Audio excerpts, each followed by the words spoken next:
sedikit. Mohon izin ini pimpinan dari BPIP. Jadi mungkin juga ini live ya. Jadi saya kira penting bahwa BPIP ini memiliki kedudukan yang berbeda dengan sebagian besar lembaga pemerintahan non-kementerian. Di Perpres 7 2018, BPIP sesungguhnya sebagai lembaga yang membantu Presiden dalam pembinaan ideologi Pancasila. Sehingga ada dua struktur organisasi, Pak Ketua. Ada Dewan Pengarah dan ada Dewan Pelaksana. Yang hadir di hadapan kita ini adalah Dewan Pelaksana. Dewan Pengarah itu memiliki posisi strategis seperti yang disampaikan Pak Agun tadi ya Pak Agun, bahwa di BPIP itu ada Dewan Pengarah yang memiliki posisi strategis untuk memberikan arah kebijakan pembinaan ideologi Pancasila.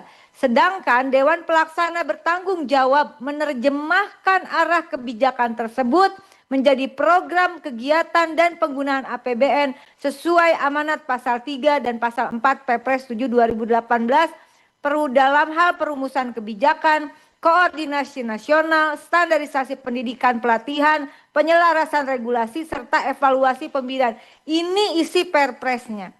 Mohon maaf, saya sudah berulang kali juga kita berdiskusi. Kami sangat berharap BPIP ini kembalilah pada tugas yang dimandatkan perpres. Jangan melampaui atau bahkan kemudian ada tetapi itu belum maksimal. Tadi kita habis rapat dengan dengan Komnas HAM dan Komnas Perempuan. Paradoks ini terlihat jika dibandingkan dengan lembaga tadi seperti Komnas HAM, Komnas Perempuan. Output yang disampaikan izin karena ini kita anggota DPR tentu harus berdasarkan regulasinya begitu ya dalam melakukan penilaian. Dewan Pelaksana ini laporannya masih seperti tadi peserta sosialisasi, peserta diklat, tersertifikasi begitu. Dan ini belum tergambar secara jelas bagaimana seluruh penggunaan APBN tersebut telah melaksanakan arah kebijakan Dewan Pengarah. Ini penting, jangan sampai kemudian orang melihat, loh kan ini Dewan Pengarahnya si A, si B, si C, si D begitu ya. Para sesepuh, para senior yang saya kira negarawan.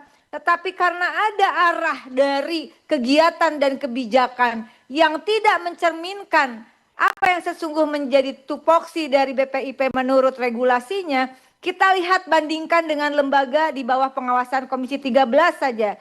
Dengan pagu anggaran untuk anggarannya BPIP ini saya kira cukup banyak begitu ya. Dulu pernah mau 1 triliun Pak. Justru itu pertanyaannya. Kenapa anggaran ini terus menurun begitu? Karena saya kira baik itu BPK maupun Bappenas maupun Kemenkeu pasti akan menilai ini dari regulasi yang memandatkan suatu institusi berdiri begitu. Kalau kita lihat anggaran BPIP itu 3,1 kali Komnas HAM dan 7,1 kali Komnas Perempuan. Tadi baru saja kita mendengarkan. Saya melihat sekali lagi ada paradoks. Misalnya dengan pagu 352,16 miliar BPIP ini saya kira tadi sudah disampaikan. Ini antara lembaga Komnas HAM dan Komnas Perempuan, mohon maaf. Dari apa yang dipaparkan beberapa jam lalu, outcome-nya lebih dekat dengan mandatnya.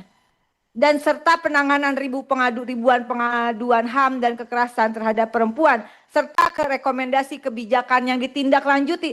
Ada tuh Pak tadi disampaikan semuanya. Dengan demikian sekali lagi pimpinan penting kiranya di dalam catatan rapat ini. Untuk bagaimana Dewan Pelaksana perlu memastikan bahwa laporan kinerja dan laporan keuangan tidak hanya menunjukkan serapan APBN, tetapi juga membuktikan seluruh program merupakan pelaksanaan arah kebijakan Dewan Pengarah dan mandat pasal 3, pasal 4 Perpres 7 2018. Terima kasih pimpinan. Satu tambah. Ini ya dari teman-teman yang tidak hadir. Ini pesan tapi ini mungkin catatan saja. Sebagai mitra komisi, kita memang ada kegiatan kolaborasi bersama begitu ya. Ini ambil contoh Pak Kepala, mohon dievaluasi begitu ya.